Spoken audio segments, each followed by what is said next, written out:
ቀድሜ እየጨረስኩ ተቸገርኩኝ ምን ይሻላል ማኪ ይላል። ባይ ዘ ዌይ ቀድሞ መጨረስ የሚባል የስንፈተ ወሲብ አይነት የለም። ኦኬ ወንዶች ማመን ያለባችሁ ነገር ከሴቶች ቀድማችሁ ነው መጨረሱት። ሴቶች ሲጀምሩ ወንዶች ይጨርሳሉ የሚባለውን አባባል ማለት ነው። እና ምንም አይነት ነገር ቢሆን ቀድማችሁ ነው የሚጨርሱት። ስለዚህ ቀድማችሁ ስለጨረሳችሁ ስንፈተ ወሲብ አለባችሁ አያስብላችሁም። ቶሎ መጨረስ ነው። ማሟላት ያለባቸው ነገሮች እንደ ቶሎ መጨረስ አይነቱ ወይ ከ1 ደቂቃ በታች መሆን አለበት ወይም ከ3 ደቂቃ በታች መሆን አለበት። ሁለተኛ 6 ወር መቆየት አለበት። ሶስተኛ 6 ወር ውስጥ ግንኙነት ተደጋጋሚ ያደርጋችሁ የግንኙነቶችን 80% እና ከዛ በላይ መያዝ አለበት። አራተኛ የመጀመሪያ ዙር ሁሉ ወንድ ቶሎ ስለሚጨርስ የመጀመሪያ ዙርን አልፎ ሁለተኛ ዙርም ቶሎ መጨረስ አለባችሁ። እንደዛ ሲሆን ሳይኮሎጂ ላይ፣ ነርቭ ላይ፣ ሆርሞን ላይ ያሉ ችግሮች ይኖራሉ ማለት ነው። ስለዚህ እሱን ቼክ አድርገን እንዳግባብነታቸው ህክምና እናስጀምራቸዋለን ማለት ነው። ስለዚህ በማንኛውም ቶሎ መጨረስ መታከም ከፈለጋችሁ ባዮ ላይ ባስቀመጥኩት ስልክ ቁጥር ከጧት 3 ሰዓት እስከ 12 ሰዓት ብቻ በመደወል በአካል ለመምጣት ቀጠሮ ማስያዝ ትችላላችሁ። በሬ ሁሉ ጊዜ ክፍት ነው።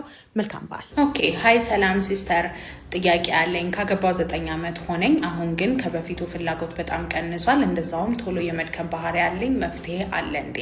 የፍላጎት ማነስ ሁለት አይነት ምክንያቶች ሊኖሩት ይችላሉ። አንደኛ የሆርሞኖት መዛባት አለ። ሁለተኛ ደግሞ ሳይኮሎጂካል የሆኑ ነገሮች አሉ። ብዙ ጊዜ በትዳር ውስጥ የሚፈጠሩ አይነት ጭንቀቶች ወይም በትዳር ውስጥ የሚፈጠሩ የተለያዩ አይነት ረብሻዎች ማለት ነው ለግንኙነት ያለ ፍላጎት ሊቀንስ ይችላል። ሁለተኛ ደግሞ አንድ ወንድ በስራ ቦታው ወይም በራሱ በግል ህይወቱ ኤክስፒሪየንስ ሊያደርጋቸው የሚችሉ ስትረሶች ማለት ነው እንደዚህ አይነት ነገሮች ሊፈጥር ይችላል።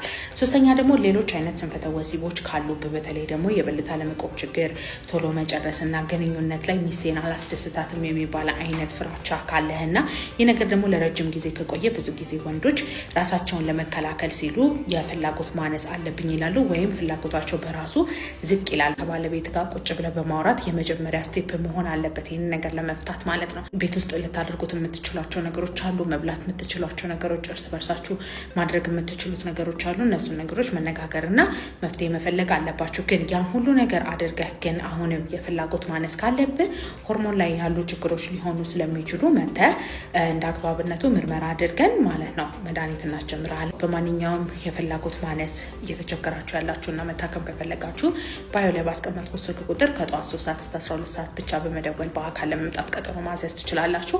በሬ ሁሉ ጊዜ ክፍት ነው።